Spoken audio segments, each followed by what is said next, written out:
Good morning students. अपना chapter चल रहा था फोर्स एंड प्रेशर, जिसमें हम प्रेशर की स्टडी कर रहे थे। प्रीवियस वीडियोस में हमने स्टडी किया pressure exerted bye solids, pressure exerted bye liquids, और आज हम स्टडी करेंगे प्रेशर एक्सर्टेड बाय गैसेस। देखिए स्टूडेंट, कोई भी मैटर है उसकी तीन स्टेट होती है, सॉलिड, लिक्विड एंड गैसेस। तो गैसेस मैटर का एक ऐसा स्टेट होता है जिसमें इनका कोई फिक्स शेप नहीं होता है, कोई फिक्स वॉल्यूम नहीं होता है। इनको हम जिस किसी भी कंटेनर में, जिस किसी भी पात्र में रखते हैं, ये उसी का शेप ले लेती है। इसके अलावा जो गैसेस हैं इनकी सॉलिड और लिक्विड के कंपैरिजन में डेंसिटी भी बहुत कम होती है।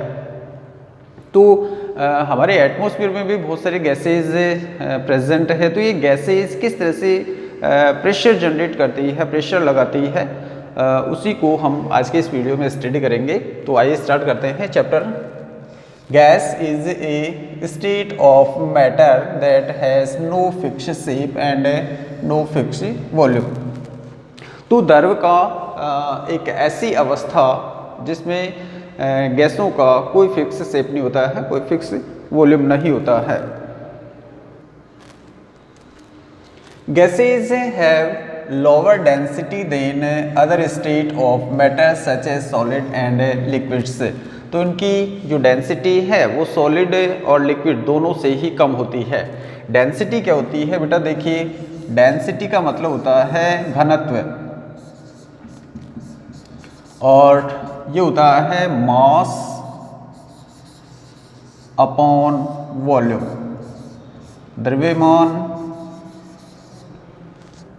अपॉन वॉल्यूम, ये इनका आयतन होता है। तो डेंसिटी है वो सबसे कम गैसों की होती है, उससे ज़्यादा लिक्विड की होती है, और सॉलिड की मैक्सिमम डेंसिटी होती है। The substances such as hydrogen, helium, oxygen, nitrogen, carbon dioxide, etc. are gases। तो ये गैसेज हैं। इसके अलावा और भी बहुत सारी गैसेज होती है, नियोन है, आर्गन है, क्रिप्टॉन है, जिनोन है। All the gases exert pressure on the walls of their container। तो जितने भी गैसेज हैं ये जिस कंटेनर में रखी हुई है उस कंटेनर की वॉल के ऊपर प्रेशर जनरेट करती है, प्रेशर लगाती है। किस तरह से लगाती है? देखिए, air is a mixture of gases. हमारी वायु के अंदर बहुत सारी गैसेस प्रेजेंट है। हमारी वायु में नाइट्रोजन है, ऑक्सीजन है, कार्बन डाइऑक्साइड है, इसके अलावा हीलियम है। All the gases are made up of tiny particles. जितनी भी गैसेज हैं वो छोटे छोटे पार्टिकल से मिलकर के बनी होती है, कणों से मिलकर के बनी होती है, और उन पार्टिकल को हम कहते हैं molecule. All the gases are made up of tiny particles called molecules which move around quickly in all direction. जो कि सभी दिशाओं के अंदर मूव कर सकते हैं। When the fast moving gas molecules collide with the wall of their container, they exert a force on the walls of the container। तो यानी कि ये जो मूविंग, तेजी से गति करते हुए मॉलिक्यूल्स हैं वो कंटेनर की वॉल से टकराते हैं, और टकराने के ऊपर एक प्रेशर फोर्स लगता है जिसको हम गैसों का प्रेशर कहते हैं। This force produce gas pressure और एयर प्रेशर। किस तरह से है? देखिए, मान लिया हमारे पास में एक कंटेनर है जिसके अंदर गैसेस फिल है, जहाँ पर गैस फिल कर रखी है। इसके अंदर बहुत ये सारे के सारे गैस के क्या है? पार्टिकल्स हैं, मीन्स ये मॉलिक्यूल्स हैं। तो ये मॉलिक्यूल्स क्या करेंगे? इस पात्र के अंदर मूव करते हैं, और मूव करते हुए ये इस पात्र से, मान लिया यहाँ पर कोई पार्टिकल है वो इसकी वॉल से टकराता है, तो टकराने पर यहाँ पर एक फोर्स लगता है। यहाँ पर फोर्स लगेगा उसी फोर्स को हम, ये चारों ओर लगेगा, जैसे मान लीजिए इधर पार्टिकल कोई आ रहा है तो यहाँ पर फोर्स लगेगा, इधर कोई पार्टिकल इससे टकरा रहा है तो यहाँ पर फोर्स लगेगा, जिसको हम गैस प्रेशर या एयर प्रेशर कहते हैं। आगे देखिए, air pressure arise due to the constant collisions, मतलब एक स्थायी टक्कर के कारण, कोलिजन का मतलब टक्कर of the टिनी molecules of gases present in air with the wall of container in which it is enclosed, मतलब जो गैस है वो जिस पात्र के अंदर रखी हुई है तो वहाँ पर एक कांस्टेंट कोलिजन होता है, टक्कर होता है, जिसके कारण एयर प्रेशर लगता है। If a certain mass of air is compressed into a smaller volume, then the number of collision of air molecule per unit area increase and hence the pressure exerted by air goes up। देखिए, इस चीज़ को हम समझते हैं यहाँ पर कि अगर मान लिया यहाँ पर कोई भी कंटेनर है, ये कंटेनर है जिसके अंदर गैस फिल की हुई है, यहाँ तक फिल की हुई है, इस जगह तक गैस फिल की हुई है, यहाँ पर मैंने एक कंप्रेशर लगा दिया जो कि इसको दबाव बना सकता है अंदर की ओर। तो पहले मान लिया गैस यहाँ तक फिल थी, इसके अंदर पूरे के अंदर गैस फिल है। अब हमने क्या किया, इस कंप्रेशर से इसको दबाया और इतनी गैस को, इसको मैंने दबा करके यहाँ ले आया,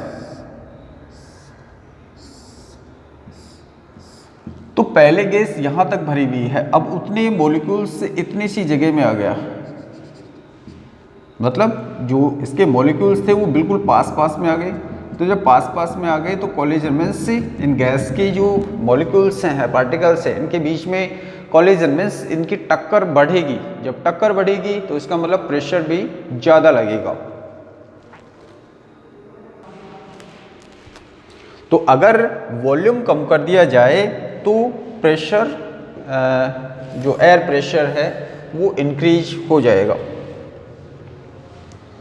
आगे देखिए, if the container of air has stretchable wall rubber balloon, then the higher pressure exerted by air inflates the container, increase the size of container. तो अगर मान लिया जिस कंटेनर में गैस फिल है उसकी वॉल है वो स्ट्रेचेबल है, मतलब उसमें खिंचाव हो सकता है, तो उसमें अगर ज़्यादा प्रेशर लगेगा, ज़्यादा एयर फिल होगी, तो उस कंडीशन में वो उसका साइज़ इंक्रीज हो जाएगा। मान लिया कोई बैलून है, हमारे पास में एक बैलून है और इस बैलून के अंदर हमने एयर को फिल कर दिया, इतना है, तो एयर, इसकी वॉल हम देख सकते हैं कि स्ट्रेचेबल है, तो हमने इसके अंदर एयर और डाल दी, तो उस कारण क्या होगा, जो मॉलिक्यूल्स हैं वो यहाँ पर बढ़ेंगे। जब मॉलिक्यूल्स बढ़ेंगे तो उस कंडीशन में जो कोलिजन है, टक्कर है मॉलिक्यूल्स के बीच में, वो भी बढ़ेगी। तो उस कंडीशन में कंटेनर का ही साइज यहाँ पर इंक्रीज हो गया। वहाँ पर हमने देखा प्रेशर बढ़ रहा है, यहाँ पर इसका साइज बढ़ रहा है। ये देखिए, यहाँ पर एक छोटा सा डायग्राम लिया है हमने। Air filled in these balloons exert pressure and inflates them. जब हमने इस बैलून के अंदर एयर फिल की तो उस कंडीशन में बैलून का साइज इंक्रीज हो जाता है, ये फूल जाता है। क्यों?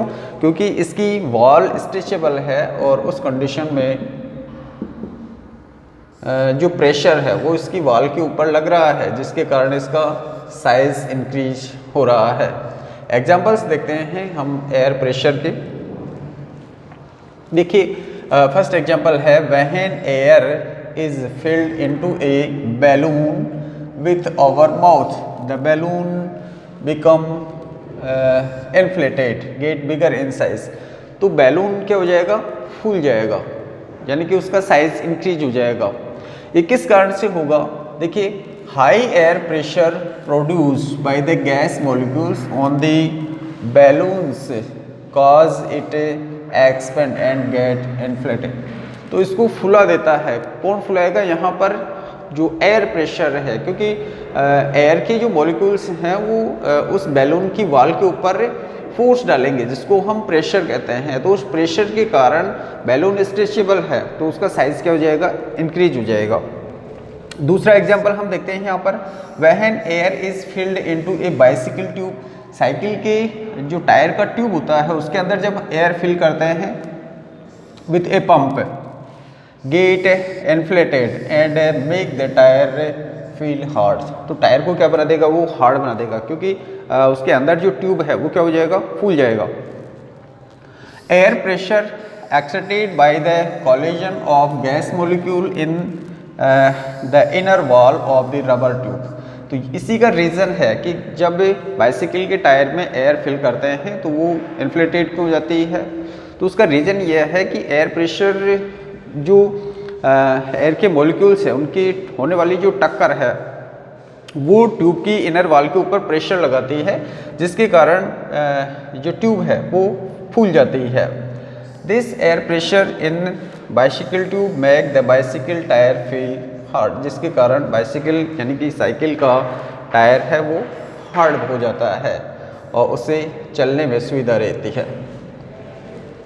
नेक्स्ट आता है एटमॉस्फेरिक प्रेशर, वायुमंडलीय दाब। देखिए वायुमंडलीय दाब क्या है, द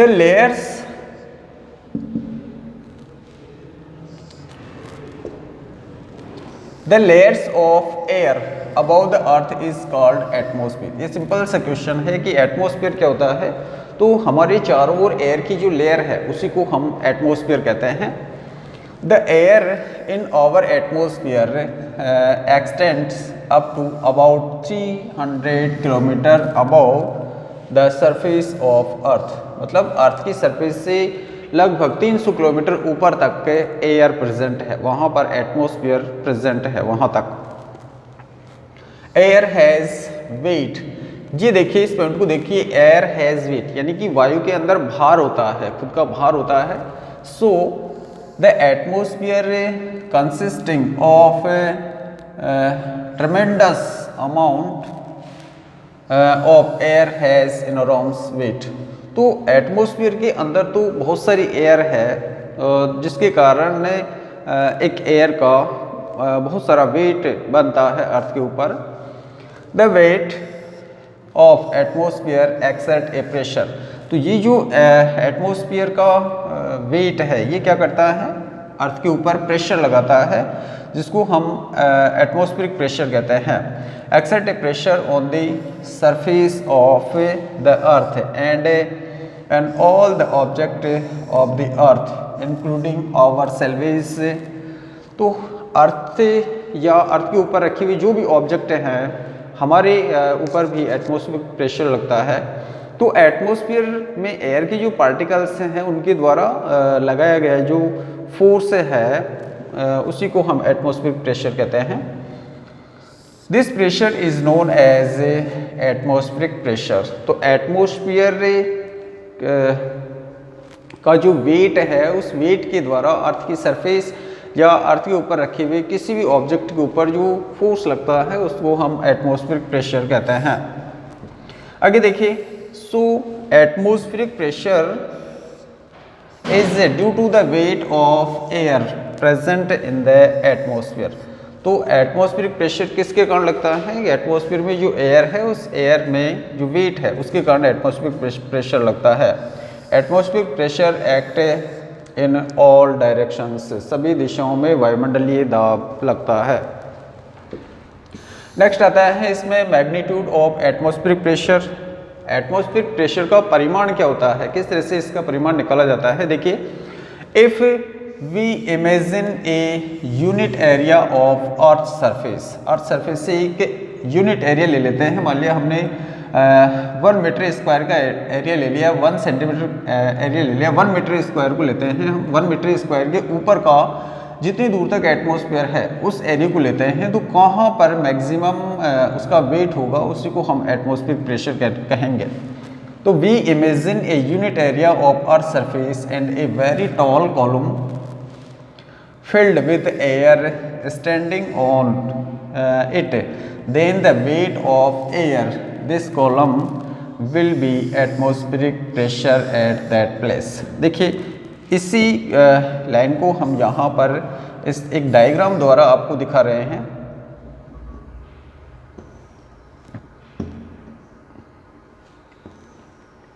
देखिए डायग्राम दिख रहा है।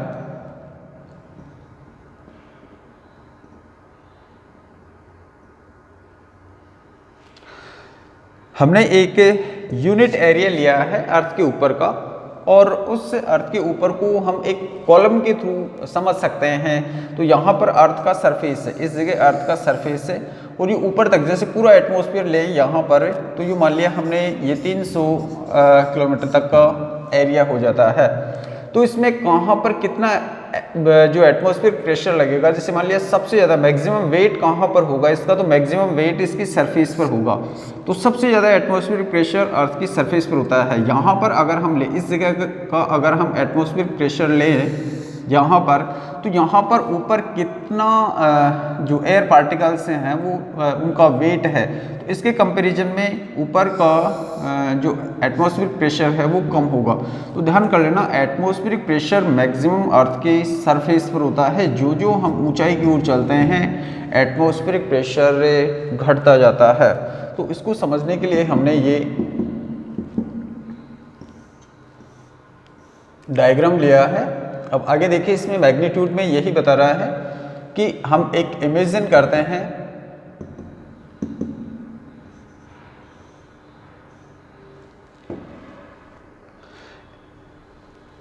If we imagine a unit area, जैसे कि हमने वो कॉलम लिया अभी of earth surface and a very tall column. Tall column का मतलब जहाँ तक एटमॉस्फेरिक प्रेशर फैला हुआ है, filled with air standing on the weight of air, this column will be the atmospheric pressure at that place. तो उस स्थान का वो एटमॉस्फेरिक प्रेशर होगा।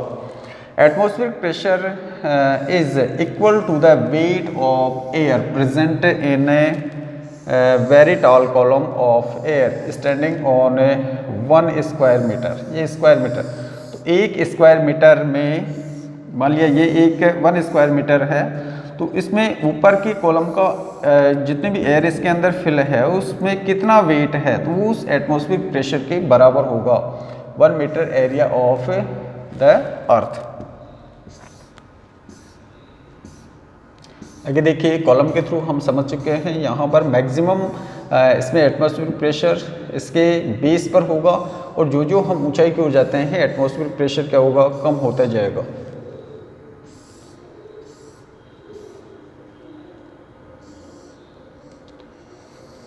आगे देखिए, इसमें इसका यूनिट क्या है।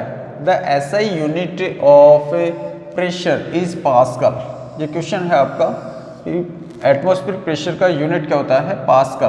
But atmospheric pressure is usually measured in unit of millimetre of mercury, mm of Hg। Hg mercury का सिंबल होता है, तो millimetre of mercury. For the sake of convenience in measuring it, तो इसको हम मिलीमीटर ऑफ मरकरी में भी माप सकते हैं, और इसका ऐसा यूनिट क्या होता है, पास्कल होता है। The atmospheric pressure on the surface of अर्थ, कहाँ पर, एट द सी लेवल, तो समुद्री लेवल के ऊपर मैक्सिमम होता है, और कितना होता है, इज 760 mm ऑफ Hg। तो 760 मिलीमीटर मरकरी के बराबर इसका वेट होता है, कहाँ पर, अर्थ की सरफेस पर, और अर्थ सरफेस पर समुद्र के लेवल पर। आगे देखिए, on the surface of earth the atmospheric pressure is maximum at the sea level because the column of air above us tallest at sea level. तो समुद्र तल के ऊपर हमने जिस कॉलम की अभी कल्पना की है वो सबसे ज़्यादा ऊंचाई पर होगा, तो इसलिए अर्थ के सरफेस के ऊपर समुद्र लेवल पर सबसे ज़्यादा एटमॉस्फेरिक प्रेशर होगा। आगे देखिए, as we go up in the atmosphere from the surface of earth the atmospheric pressure goes on decreasing. तो जैसे जैसे हम समुद्र लेवल से अर्थ के ऊंचाई की ओर चलते हैं तो एटमॉस्फेरिक प्रेशर क्या होगा, डिक्रीज होता जाएगा, कम होता जाएगा। This is because as we go up in atmosphere the weight of air above us goes on decreasing। तो एयर का जो वेट है, जैसे जैसे हम अर्थ के लेवल से, समुद्र लेवल से ऊपर की ओर चलते हैं, अर्थ के ऊपर, तो ऊपर जाएंगे तो जो एयर है उसका वेट कम हो जाएगा। जब वेट कम होगा तो एयर प्रेशर भी क्या होगा, कम होगा। सो the atmospheric pressure on the top of a high mountain will be much less than at its base। तो कोई भी माउंटेन है यहाँ पर, जैसे मान लिया ये माउंटेन है यहाँ पर, तो ये तो मान लिया इसका बेस है। अब बेस पर हम यहाँ पर एक स्क्वायर मीटर का कॉलम माने तो एयर का जो यहाँ पर वेट है उससे यहाँ पर कम वेट होगा। तो इसलिए यहाँ हम जैसे जैसे ऊंचाई की ओर चलेंगे एयर प्रेशर क्या होगा, डिक्रीज होगा। तो इसलिए एक माउंटेन के टॉप पर एयर प्रेशर कम होगा कंपैरिजन उसके बेस के और टॉप के कंपैरिजन में करें तो बेस पर मैक्सिमम एयर प्रेशर होगा, मैक्सिमम एटमॉस्फेरिक प्रेशर होगा, मैक्सिमम एयर का वेट होगा। और जैसे ही हम ऊंचाई की ओर चलते हैं, उसके टॉप पर चलते हैं, तो उसका एयर का वेट कम हो जाएगा, इसलिए एटमॉस्फेरिक प्रेशर भी वहाँ पर डिक्रीज हो जाएगा। तो बेटा आज के इस वीडियो में हमने प्रेशर एक्सर्टेड बाय गैसेज की स्टडी की है। नेक्स्ट एक न्यू वीडियो के साथ में फिर मिलेंगे। थैंक्स।